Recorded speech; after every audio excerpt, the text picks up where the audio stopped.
Hello, welcome to Spread Book Joy. Today I've got a reading ramble about all the books I've read in the past month.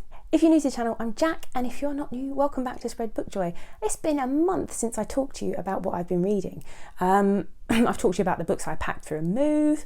I've talked to you about my seasonal pile of possibilities. So I'm actually going to do a video today about all the books that I read since I last spoke to you about all the books that I read, which is like over a month ago now.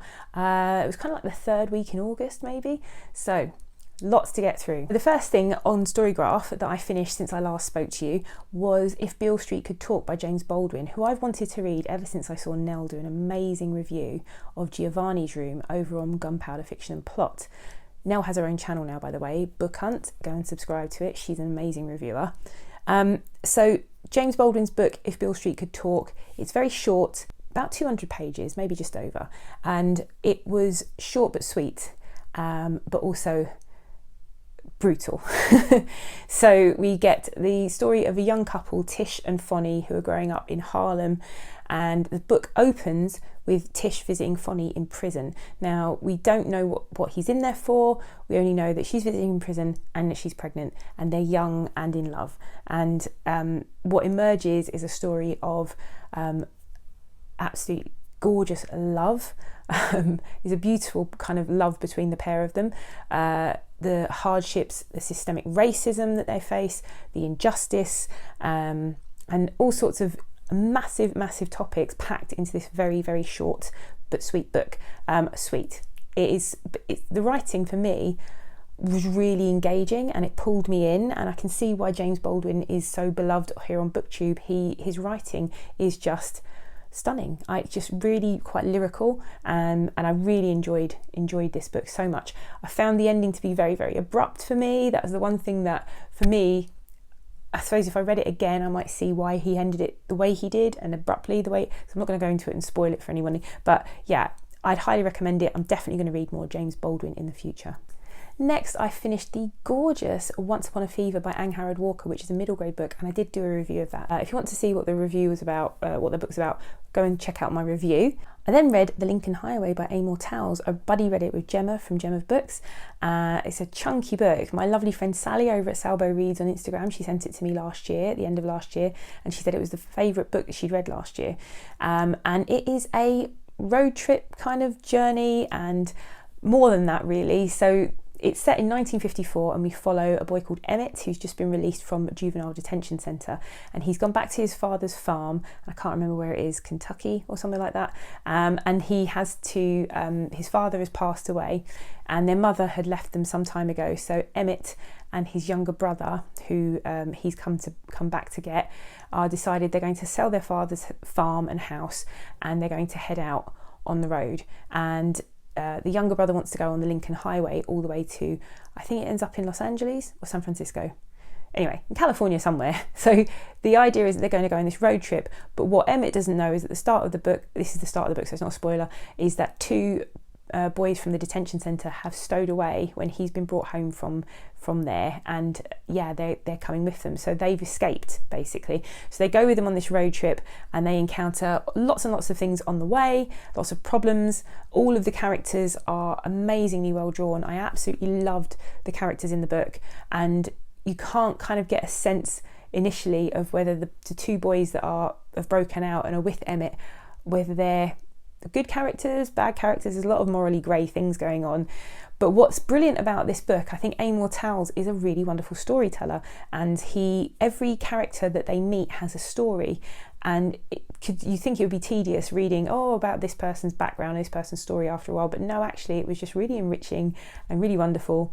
I told Gemma that it kind of reminded me of some of the best sort of Stephen King kind of writing, where you get a bit of background of this, like quite a detailed background story of a snippet of this person's life or their entire life story, but it's told in such an enthralling way. And she wanted me to get in the bin after that because she hates Stephen King with a passion.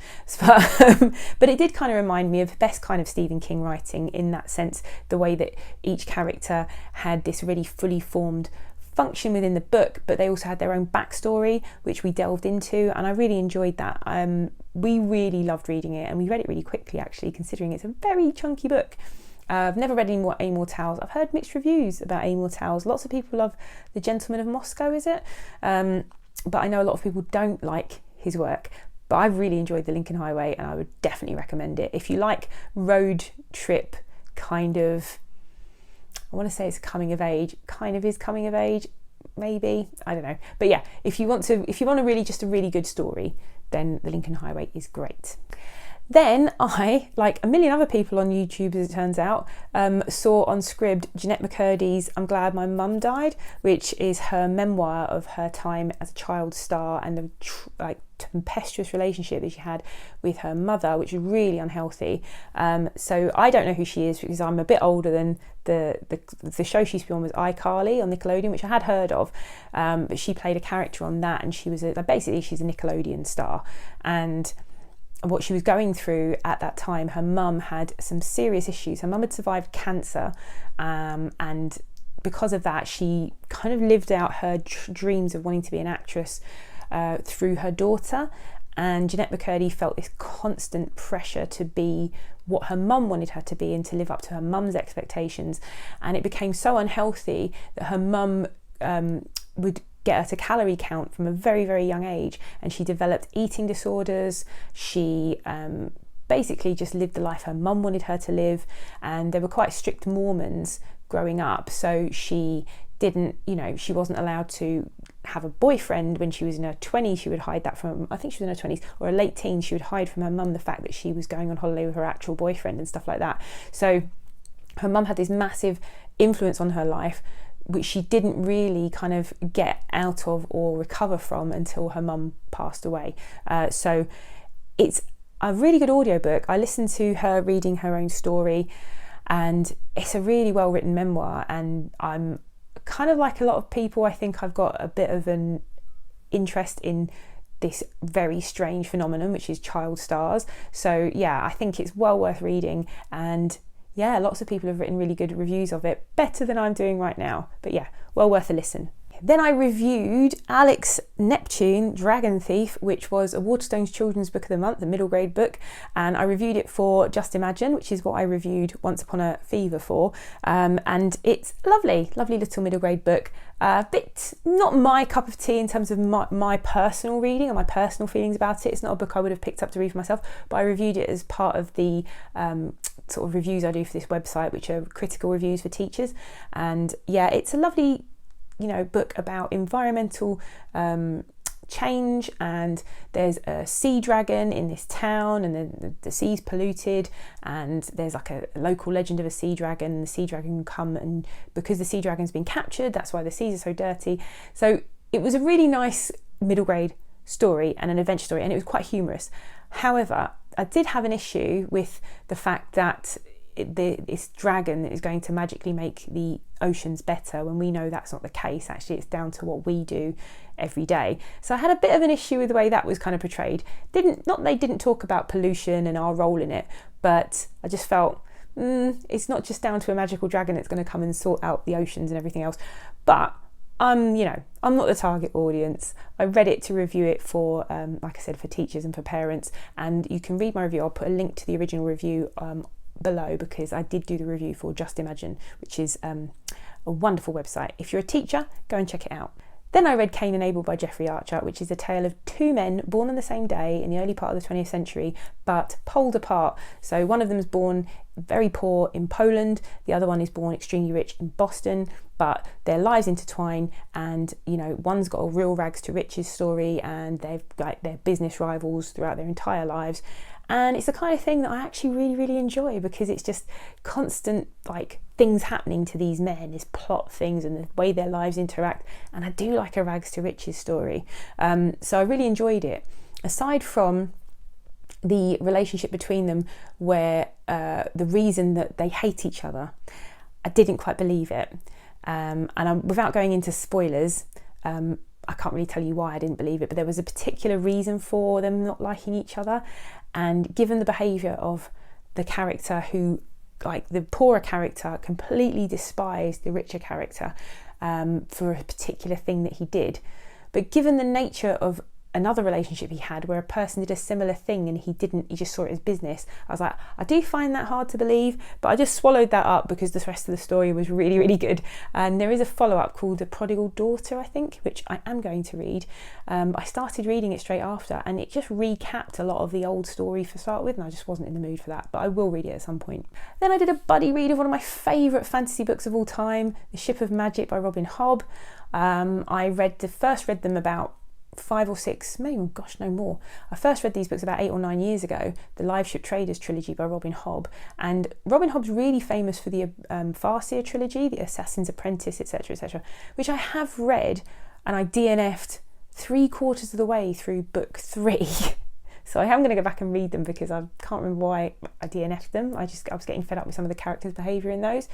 But I really enjoyed Assassin's Apprentice in the second book, but the third book I wasn't. But then I read the Live Ship Traders trilogy, and it's just head and shoulders, miles above the Farseer trilogy. I think the Farseer trilogy was the first one in the realms of the Elderlings, I think is the whole series, where you've got lots of different trilogies that all set in the same world. But The Ship of Magic is, I don't care if you don't like fantasy, you should read it.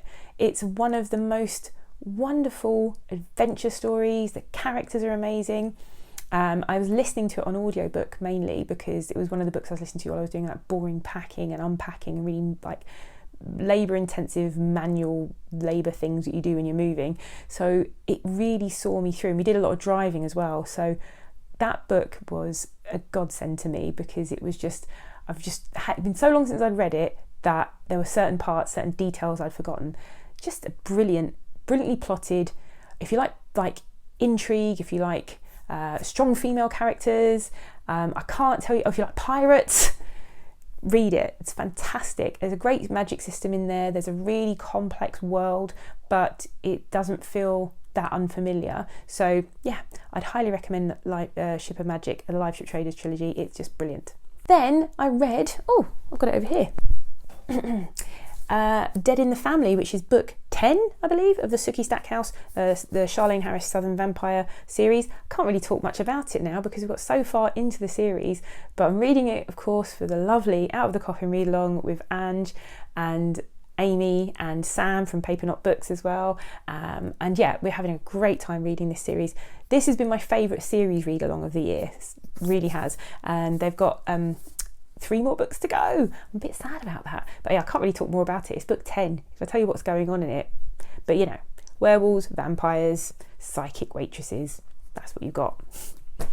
Then I read The Theban Plays by Sophocles, one of which was a buddy read. So we were going to read, myself and Flick Reads over at Instagram, you should go follow her, she's wonderful, going to read Antigone, and it's the third of the Theban plays, which are the plays set in the city of Thebes, based on the Theban mythology around the Theban royal family, which starts with Oedipus Rex, or King Oedipus, and then Oedipus at Colonus and Antigone. So Oedipus Rex, we all know the play, he was destined to kill his father and marry his mother, and much like most Greek tragedies, they try to avoid by getting him exposed on a mountainside, but then he's bound and he's the shepherd who's supposed to kill him, who feels sorry for him and takes him to another family. And then later on, when he meets his father, doesn't know he's his father, he kills him and then he marries his mum. So they bring about the prophecy. And then in Oedipus at Colonus, he's wandering because he blinded himself at the end of the play. He's wandering blind, he's been banished, and he comes to Colonus. He eventually dies there. There's more to it than that, but after he dies, his 2 sons, his brother-in-law King Creon has taken the throne at Thebes, and his eldest son wants the throne, and his younger son wants to fight on behalf of Creon. So they end up fighting and killing each other. Creon declares that the elder son should be left to the vultures and he shouldn't be buried or given any death rites. And Antigone, who is Oedipus's daughter, wants to bury her brother and give him sort of rights so that, this divine sort of law. So she wants to go against the king because she doesn't think he has the right to be above the gods. And yeah, so it's all about that. And Creon, and he's kind of so unquestionable, the ultimate power of kings is kind of called into question of it in this play. But there are other things as well, that there's grief and family and all sorts of things explored. And Antigone is such a strong character that she's willing to die for what she believes is divine right what she should be doing. So, but at one point, Creon is talking to the chorus, and he says this, it's really interesting. He says, "No other touchstone can test the heart of a man, the temper of his mind and spirit, till he be tried in the practice of authority and rule."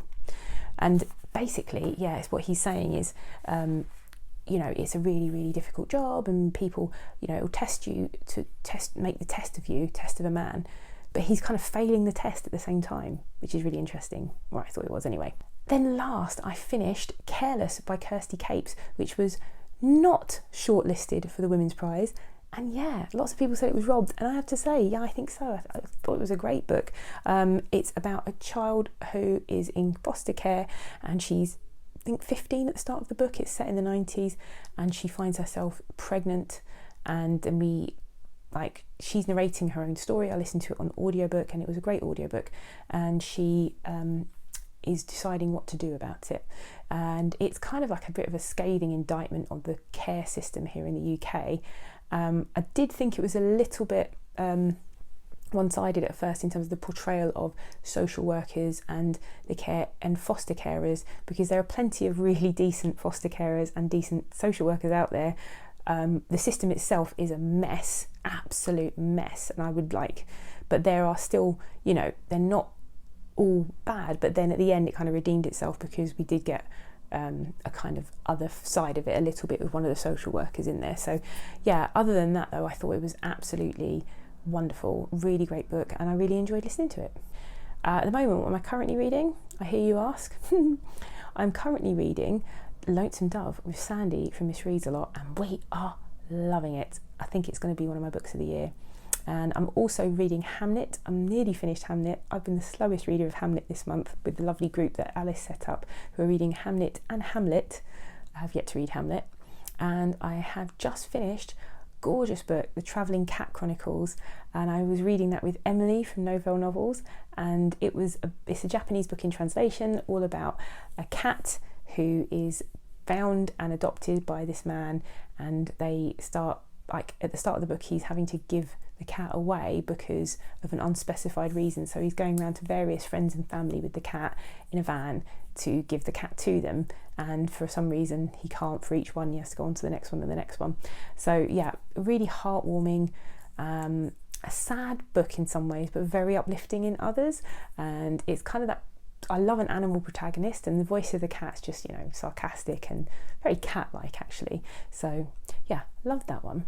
If you are reading anything good, if you've read any of the things I've talked about, let's chat in the comments. If you've never been here before and you think, that was a load of rambling nonsense, but I like it, maybe click the subscribe button, and hopefully I will see you again here soon. Bye.